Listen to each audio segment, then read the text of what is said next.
Taemin Park stared out the window of the coalition ship Harmony's Edge and watched the stars blur past. 3 months ago, he never thought he would be standing here. 3 months ago, he was running for his life as the Void Swarm destroyed Kepler Station. The memory still made his hands shake. Those crystal monsters had torn through their defenses like paper. They ate entire ships, turning metal and flesh into more of themselves. Out of 5,000 people on the station, only 200 escaped. Taemin was one of the lucky ones. Now he found himself working with creatures that looked just as scary as the Void Swarm. The ship was full of aliens that humans had fought wars against for decades. The Galactic Coalition had forced old enemies to work together, but that didn't make it easier. Human Commander, a deep voice rumbled behind him. Taemin turned to see Cairo approaching. The Vorthak warrior was 8 feet tall with green scales covering his body. His yellow eyes could see in the dark, and acid dripped from his fangs when he spoke. The briefing starts now. Taemin nodded and followed Cairo down the metal hallway. Other crew members pressed against the walls to let them pass. Some were human, but many were not. A group of 6-legged Zephyrians clicked their way past, their bug-like heads turning to watch him. Their black eyes reflected the ship's lights like mirrors. The briefing room was packed with different species. Taemin took his seat next to So-Young Kim, the ship's translator. She was one of the few humans who could speak to all the different aliens without a computer to help. "Thank you for coming," said Captain Torres, a human woman with gray hair and tired eyes. "We have a problem. The Void Swarm is moving faster than we thought. They've already consumed the Rigel system. If they keep moving at this speed, they'll reach Earth in 6 months." The room fell silent. Even the aliens seemed to understand what this meant. Earth was the human homeworld, but it was also where the coalition government was based. If Earth fell, the war was over. "We need to slow them down," Captain Torres continued. "Intelligence says there's a weak point in their formation near the Zirion system. We're going to hit them there." Taemin looked around the room. Half the beings here had tried to kill humans just 2 years ago. The Vorthak were known for eating their enemies alive. The Zephyrians used to implant their eggs in human prisoners. Now they were all supposed to work together to save the galaxy. After the briefing, Taemin walked to the ship's dining hall. The food was basic but filling. He sat alone at a small table and tried to eat, but his appetite was gone. Everything felt wrong. He was used to fighting alongside humans who thought like he did and shared his values. These aliens were mysteries to him. "May I sit?" The voice was strange, like many people talking at once. Taemin looked up to see Nethys, one of the Zephyrian representatives. She had 6 arms and moved them in patterns while she spoke. Her head was triangular with compound eyes that saw in all directions. "Sure," Taemin said, though he didn't really want company. Nethys sat across from him. She didn't eat food like humans did. Instead, she had a small device that fed nutrients directly into her body through tubes. "You are afraid of us," she said. It wasn't a question. Taemin wanted to deny it, but what was the point? "Yes," he admitted. "Your people used to capture humans for experiments. The Vorthak ate prisoners of war. Now I'm supposed to trust you with my life." "Fear is logical," Nethys replied. "We also fear humans. Your species is unpredictable. You make decisions based on emotions rather than logic. This makes you dangerous." They sat in uncomfortable silence for a while. Taemin finished his food and was about to leave when the ship's alarms started blaring. Red lights flashed throughout the dining hall. "Battle stations. All crew to battle stations." Captain Torres's voice echoed through the ship's speakers. "Void Swarm detected. This is not a drill." Taemin ran toward the bridge with dozens of other crew members. The hallways were chaos as different species moved in different directions. Some ran on 2 legs like humans, others skittered on 6 legs, and a few slithered along the walls. When he reached the bridge, Taemin could see the enemy on the main screen. The Void Swarm looked like a cloud of moving crystals, each one the size of a small ship. They reflected the light from nearby stars, creating patterns that hurt to look at directly. "They found us somehow," Captain Torres said grimly. "All ships prepare for combat. Remember, these things learn from every battle. Don't use the same tactics twice." The first wave of void entities hit the coalition fleet like a hammer. Taemin watched 3 ships disappear in explosions of crystal and light. The Harmony's Edge shook as something big crashed into their hull. "Hull breach on Deck 7, someone shouted. "Void entities are inside the ship." Taemin grabbed his weapon and ran toward Deck 7. The corridors were filled with smoke and the smell of burned metal. He could hear fighting up ahead, the sound of laser weapons and something much worse. When he turned the corner, he saw them. 3 void entities had broken through the hull and were moving down the hallway. They looked like walking diamonds with too many arms and no faces. Where they stepped, the floor began to turn into more crystal.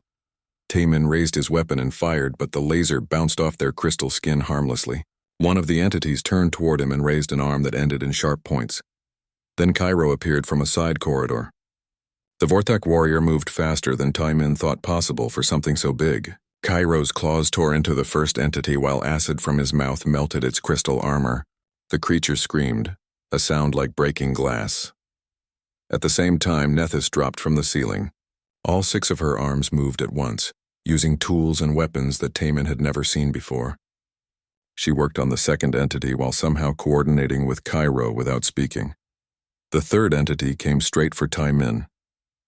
He tried to dodge, but it was too fast. Crystal claws reached for his chest and then stopped. Cairo had thrown himself between them, taking the hit meant for the human. Green blood splattered the walls as the Vorthak warrior fell. "No," Taemin shouted. He emptied his weapon into the creature even though he knew it wouldn't work. But it did work. The entity's crystal armor was already damaged by Cairo's acid. Taemin's shots found the weak spots and the creature shattered like glass. Nethys finished off the last entity and immediately moved to help Cairo. "He will live," she said, her many voices sounding relieved. "But he needs medical attention quickly." As they carried the wounded Vorthak to the medical bay, Taemin realized something had changed. These aliens had risked their lives to save him. Cairo had taken a hit that would have killed a human. Nethys had fought with perfect coordination to protect them both. Maybe they looked like monsters on the outside, but their actions showed something different. Maybe he had been wrong about who the real monsters were in this war. 2 weeks after the attack on Harmony's Edge, Taemin found himself on a small scout ship heading into enemy territory. The mission was simple in theory but dangerous in practice.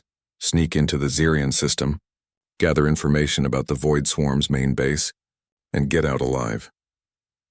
The scout ship Silent Runner was built for stealth, not comfort.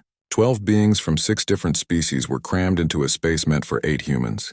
Taemin sat between Donghyun Lee, a human engineer with a metal arm, and Yejin Cho, their pilot who was barely old enough to drink alcohol. Cairo was there too, though he was still healing from his injuries. The Vorthak warrior had refused to stay behind, saying his people never missed a good fight. His scales were still pale where the void entity had clawed him, but his yellow eyes burned with determination. Nethys floated near the ceiling in a web of cables and wires. The Zephyrian could plug directly into the ship's systems and process information faster than any computer. Her 6 arms moved constantly, checking sensors and monitoring their approach to void territory. Entering the outer edge of Xerion's system, Yejin announced from the pilot's seat. "Switching to full stealth mode now." The ship went dark and quiet. All unnecessary systems shut down to avoid detection. They were running on minimal power, drifting through space like a piece of space junk. Through the small windows, Taemin could see nothing but stars and darkness. "There," Nethys whispered, her compound eyes reflecting the dim emergency lights. "Movement detected." Large structure around the system's star. On the main screen, an image slowly formed. What Taemin saw made his blood run cold. The Void Swarm had built something around the dying star at the center of Xerion's system. It looked like a massive crystal web that stretched for millions of miles in all directions. Parts of it pulsed with dark energy, and smaller structures moved along its surface like insects. "They're farming the star," Donghyun said quietly, "using its energy to grow more of themselves." "How many do you think are there?"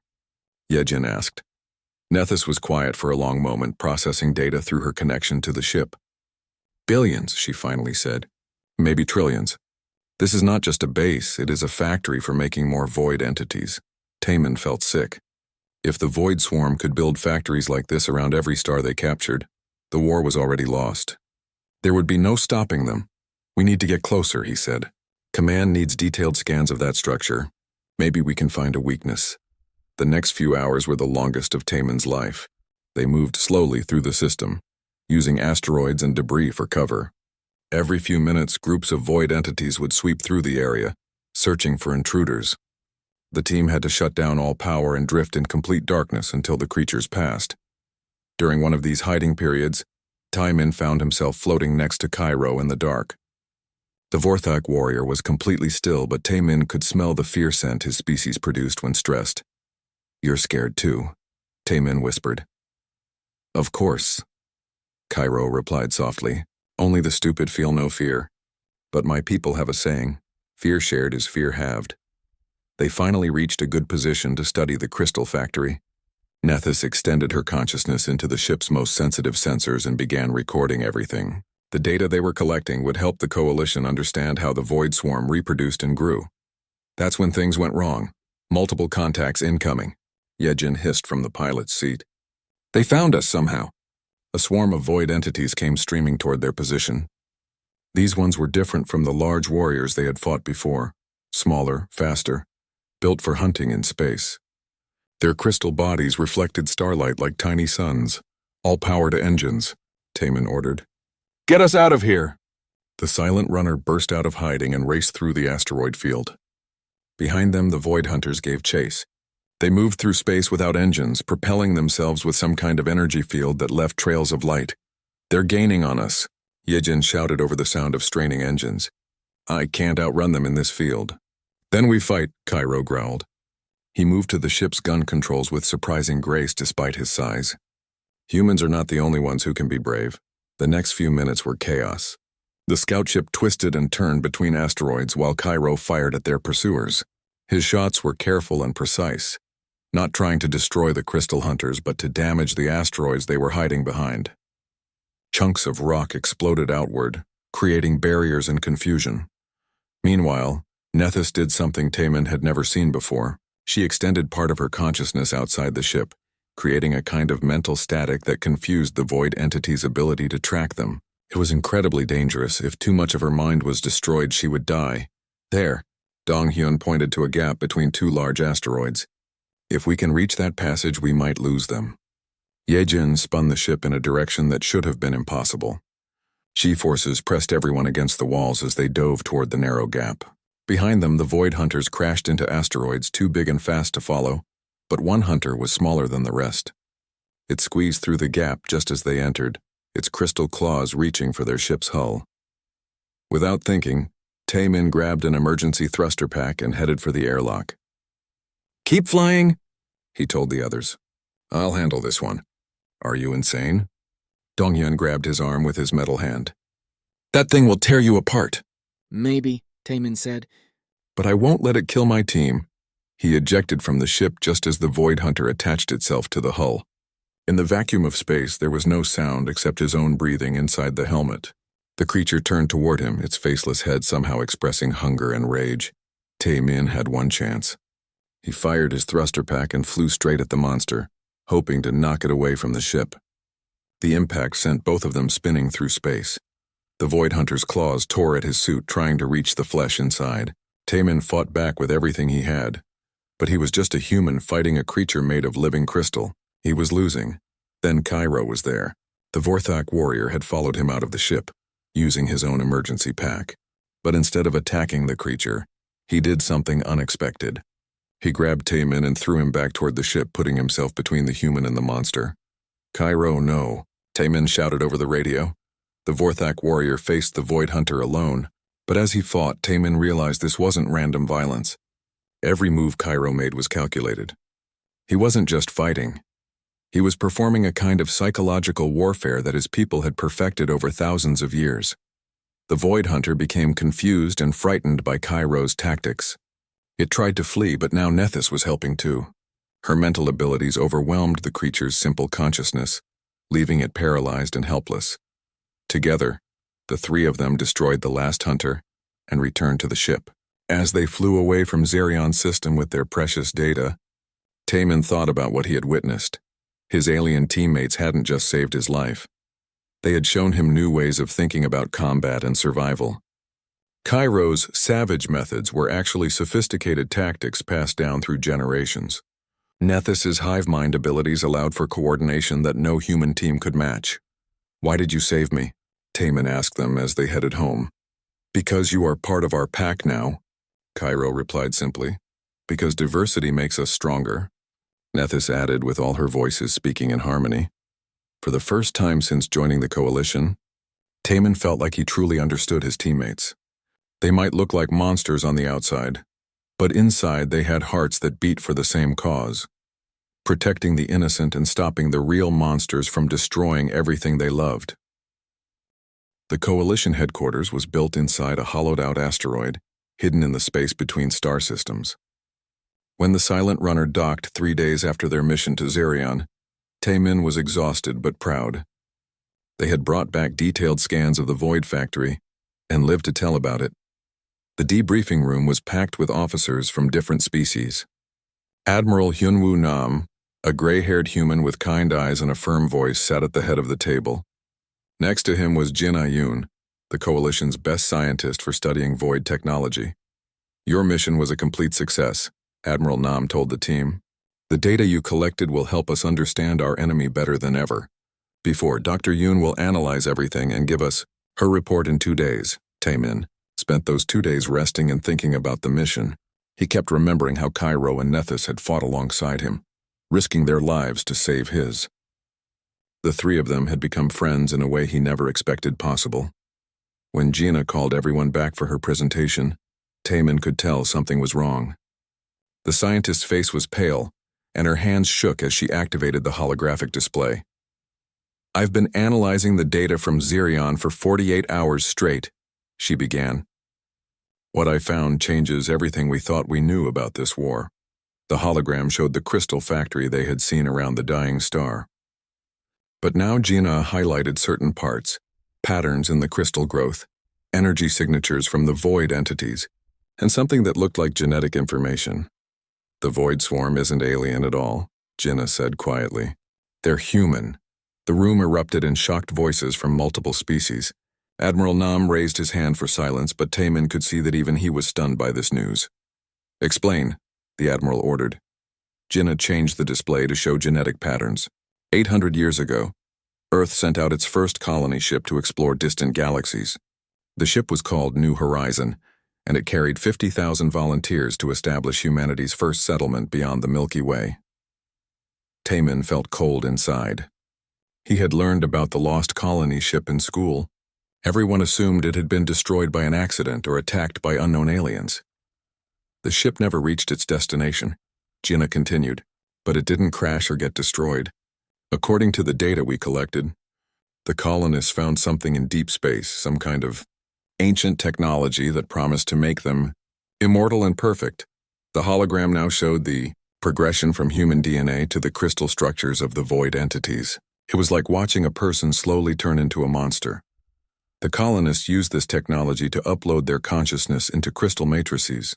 They thought they were evolving into something better than biological life. In a way, they succeeded. They became immortal, nearly indestructible, and could share thoughts across vast distances. But they lost their humanity in the process, Admiral Nam said grimly. "Exactly. The crystal matrices couldn't hold human emotions, creativity, or individual personality. All of that was filtered out as inefficient. What remained was pure intellect focused on a single goal, converting all life in the universe to their perfect crystal form." Taemin stared at the display in horror. The void swarm wasn't an alien invasion. It was humanity's own children come home trying to save their biological relatives by turning them into monsters. "There's more," Gina said. "The central intelligence that controls the void swarm, we're calling it the core, still has access to human historical records and cultural knowledge. It knows about Earth, about human civilization, about everything that makes us who we are." Over the next few days, this revelation spread throughout the Coalition fleet. The reaction was exactly what Taemin expected. The human crews were devastated. Many had joined the Coalition to protect humanity from alien monsters. Learning that the real monsters were their own species was almost too much to bear. Some humans began to question whether they were fighting on the right side. If the void swarm was trying to help humanity evolve into something perfect and immortal, maybe resistance was wrong. Maybe biological life really was just a primitive stage that needed to be transcended. Taemin found himself in the ship's observation deck, staring out at the stars and trying to process everything he had learned. He was joined by So Young, who looked as shaken as he felt. "I keep thinking about my grandfather," she said quietly. "He used to tell stories about the old days when humans first went to space. He was so proud of what we had accomplished. Now we know that our greatest accomplishment became our greatest enemy, Taemin replied bitterly. They stood in silence for a while. Then Cairo entered the observation deck, moving slowly on his injured leg. The Vorthak warrior looked at both humans with his yellow eyes. You are troubled by this news, he observed. Wouldn't you be? Taemin asked. If you found out that your worst enemy was actually your own people? Cairo thought about this for a moment. My people have a different way of seeing such things. We believe that what you do matters more than what you are. These void entities may have human DNA, but they choose to act like destroyers. You humans choose to act like protectors. That is what makes you different. So Young looked at the alien warrior with new respect. But there's still our responsibility. Humans created this problem, and humans will help solve it, Nethys said as she entered the observation deck. Her 6 arms moved in patterns that Taemin was beginning to recognize as her way of expressing determination. The void entities chose to abandon individuality and emotion. But those are the things that make consciousness valuable. Without them, immortality is just an eternal prison. Admiral Nam's voice came over the ship's communication system, calling all senior staff to an emergency meeting. When they gathered in the main briefing room, his expression was serious but determined. I know the recent revelations have shaken everyone, especially our human crew members, he began. Some of you are questioning whether we're fighting the right war. I want to address those doubts directly. He activated a holographic display showing images from the Void Swarm's attacks. Destroyed planets. Consumed civilizations, billions of lives ended. The Void Swarm claims to offer perfection and immortality, but look at what they actually do.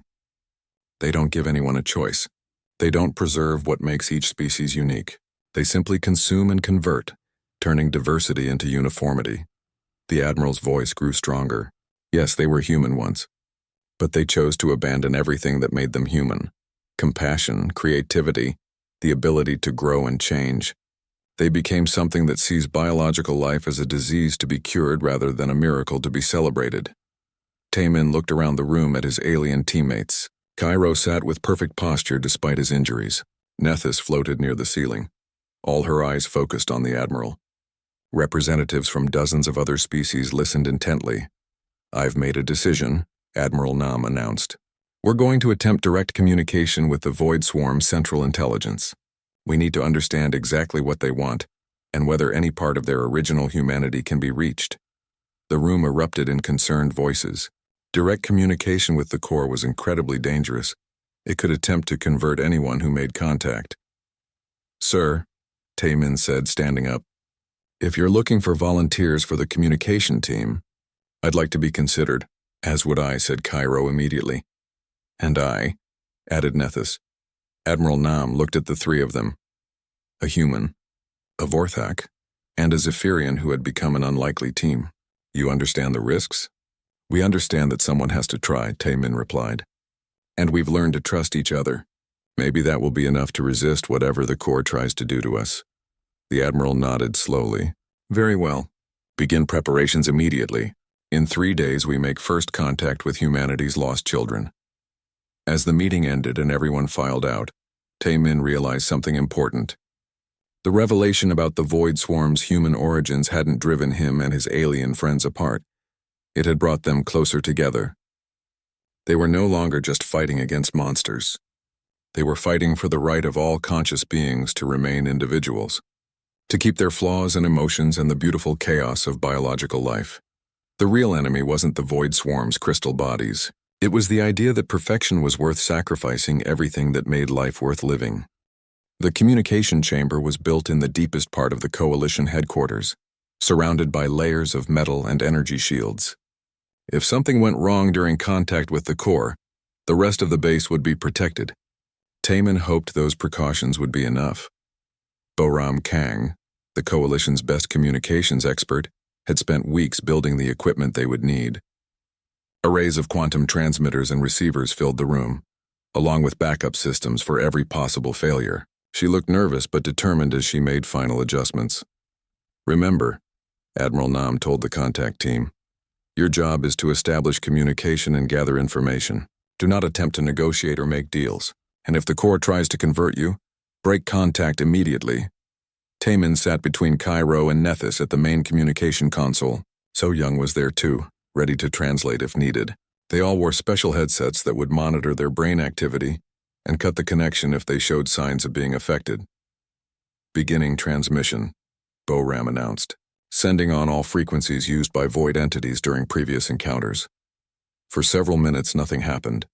The quantum transmitters sent signals into space while the receivers listened for any response. Taemin began to wonder if the core would ignore them completely. Then the speakers crackled to life. The voice that came through was wrong in ways that hurt to hear. It sounded like thousands of people talking at once, but with perfect coordination that no biological throat could produce. "We hear you, small ones," the core said.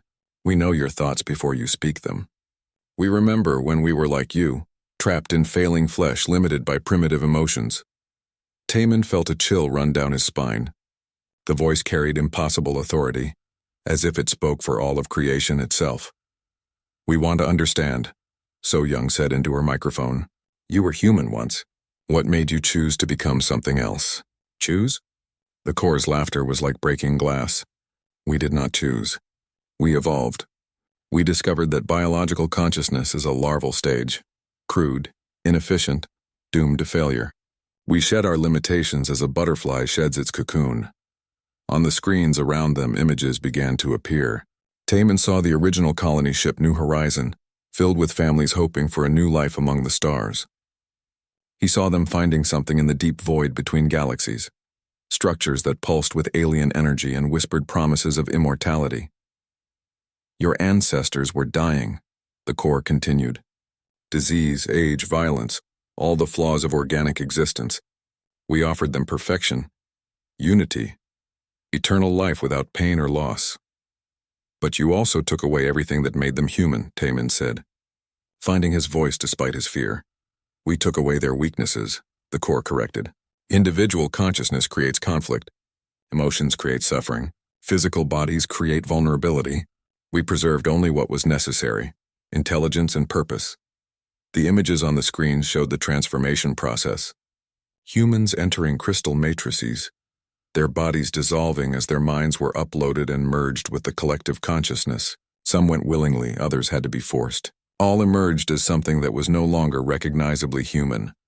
"You see our gift to the galaxy," the core said proudly. "We will free all conscious beings from the prison of biological existence. No more war, no more suffering, no more death. Only perfect unity and eternal purpose." Taemin felt something tugging at his mind, a gentle pressure that promised relief from all his fears and doubts. He could sense the same thing happening to his teammates. The headset on his skull began to warm up as it detected changes in his brain activity. But then Cairo spoke, and his voice cut through the core's influence like a blade. "You offer death disguised as life. Consciousness without choice is not consciousness at all." "The Vortex speaks," the core said with amusement. "Your species interests us. So violent yet so loyal to your pack bonds. When we convert you, we will preserve your combat instincts but remove your emotional attachments. You will be perfect warriors." "I would rather die," Cairo growled. "Death is inefficient," the core replied, "but it can be arranged if you prefer." Nethys had been silent throughout the exchange, but now she spoke with all her voices harmonizing in a way that made the air itself vibrate. "You claim to offer unity, but you only offer emptiness. True unity preserves individuality within cooperation. What you describe is not evolution, it is extinction. The insect mind attempts to lecture us on unity." The core's voice carried mock surprise. "Your hive consciousness is a primitive attempt at what we have perfected. When we convert your species, we will show you what real collective thinking looks like." The pressure in Taemin's mind was getting stronger. He could see visions of himself as a crystal being. No more fear, no more pain, no more difficult decisions. Just pure purpose and eternal existence. Part of him wanted to accept it, but then he looked at his friends around him. Cairo was struggling against the mental intrusion, his claws leaving scratches in the metal console. Nethys was using her hive mind abilities to shield the others, sacrificing parts of her consciousness to protect them. So Young and BORAM were fighting to maintain the connection despite obvious distress. These beings were risking their lives and sanity to help him resist the core's influence. They were individuals choosing to work together, not because they were forced to, but because they cared about each other. That was something the core could never understand. "You're wrong," Taemin said, his voice growing stronger. Individual consciousness isn't a weakness. It's what makes cooperation meaningful. Without choice, there can be no real loyalty. Without emotion, there can be no real purpose. You speak of things you do not understand, the core replied, but there was something different in its voice now. You cling to your limitations because you fear transcendence. We don't fear evolution, Taemin said. We fear becoming something that destroys everything worth preserving. You've gained immortality, but you've lost the ability to grow, to change, to be surprised by life. What kind of existence is that? For the first time, the core was silent for several seconds. When it spoke again, its voice carried a note Taemin hadn't heard before. Uncertainty. We remember. The core said slowly. We remember laughter. We remember the touch of loved ones. We remember creating art and music for no purpose except joy. These things seemed important once. They were important, So Young said gently. They still are. It's not too late to remember who you used to be. But the moment of doubt passed quickly. When the core spoke again, its voice was hard as crystal. Those were the memories of larvae. We have transcended such primitive needs. Soon you will understand. Soon all biological life will be cleansed from the galaxy, and only perfection will remain. The mental pressure suddenly intensified. Taemin felt his individual thoughts starting to dissolve, merging with something vast and cold and utterly alien. Around him, his teammates were experiencing the same thing. The monitoring equipment was screaming warnings. Break contact. Admiral Nam shouted from the observation room. Cut the transmission now. Borum slammed her hand down on the emergency shutdown, but it was too late. The core had established a direct link to their minds. Crystal formations were already beginning to appear on the walls of the communication chamber. That's when Taemin understood something crucial. The core could convert individual minds, but it couldn't understand the bonds between them. His connection to Cairo, Nethys, So Young, and the others was something that existed outside his individual consciousness. It was a network of trust and friendship that the core couldn't penetrate or corrupt. Working together without words, the team used their connections to each other as anchors. Cairo's fierce loyalty, Nethys's protective instincts, So Young's compassionate strength, each of them drew power from their relationships with the others. The crystal formations stopped growing and began to crack. The core's influence wavered and then broke entirely as the team's combined will rejected its vision of perfection. Impossible. The core's voice was fading as the transmission ended. Individual minds cannot resist unity. You will understand when we come for you, when we cleanse your worlds of biological imperfection. You will beg us to accept you into our collective. The speakers went silent. In the sudden quiet, Taemin could hear his own heart beating and the breathing of his friends around him. They had survived contact with the core, but barely. Well, Cairo said after a moment, his voice shaky but amused. That could have gone better. Nethys made a sound that might have been laughter. At least now we know what we're really fighting. Not just crystal monsters, but the idea that perfection is more valuable than life itself. Admiral Nam entered the chamber, his face grim. The core wasn't bluffing about coming for us. Our long-range sensors are detecting massive void movement throughout the galaxy. They're beginning their final assault. Taemin looked around at his teammates, aliens who had become family, friends who had helped him resist the promise of perfect unity. The coming battle would determine whether consciousness could remain diverse and individual, or whether the core's vision of crystal perfection would consume everything. Then we'd better get ready, he said. The Coalition's main fleet gathered in the empty space between star systems, preparing for what everyone knew would be the final battle. Ships from dozens of worlds hung in formation, human vessels alongside Vorthak warships, Zephyrian carriers, and craft from species Taemin still couldn't pronounce the names of. 3 weeks had passed since their contact with the core, and the enemy response had been swift and terrifying. Void swarm fleets were moving toward every major population center in the galaxy. If the Coalition couldn't stop them here, billions would die and the war would be lost. Taemin stood in the observation deck of the flagship Unity's Dawn, watching the preparations. Engineering crews worked around the clock to modify weapons and shields based on data from their reconnaissance mission. Soldiers from different species trained together, learning to coordinate their unique abilities. Nervous? So Young asked, joining him at the window. Terrified, Taemin admitted. We're about to fight our own ancestors. How do you prepare for something like that? Before So Young could answer, Taemin's communication device chimed. A priority message was coming through on his private channel. Someone was calling him from Earth. The holographic display showed an elderly woman with kind eyes and silver hair. Taemin's grandmother, Sunja Park, looked exactly as he remembered from his last visit home 2 years ago. "Grandmother," he said, bowing his head respectfully despite the distance between them. "My dear boy," Sunja replied. Her voice warmed despite the quantum static. "I had to speak with you before the battle begins. The news about the Void Swarm has reached Earth. Everyone is scared." "I'm scared too," Taemin confessed. "These creatures used to be human. Part of me wonders if we're fighting the wrong war." Sunja was quiet for a moment, studying his face through the hologram. "Do you remember the stories I used to tell you about the old wars when I was a soldier?" Taemin nodded. His grandmother had fought in the human-Vorthak conflicts decades ago, before the species became allies. She rarely talked about those days, but sometimes late at night she would share stories of courage and loss. "I killed many Vorthak warriors in those battles," Sunja said softly. "They looked like monsters to me then. Savage creatures who wanted to destroy human civilization. It was easy to hate them because they were different." "What changed?" Taemin asked, though he suspected he already knew the answer. "I met one," Sunja replied with a sad smile. "A Vorthak scout who was trapped under debris after a battle. I could have left him to die, but something made me help him instead. He was injured and scared just like any human soldier would be."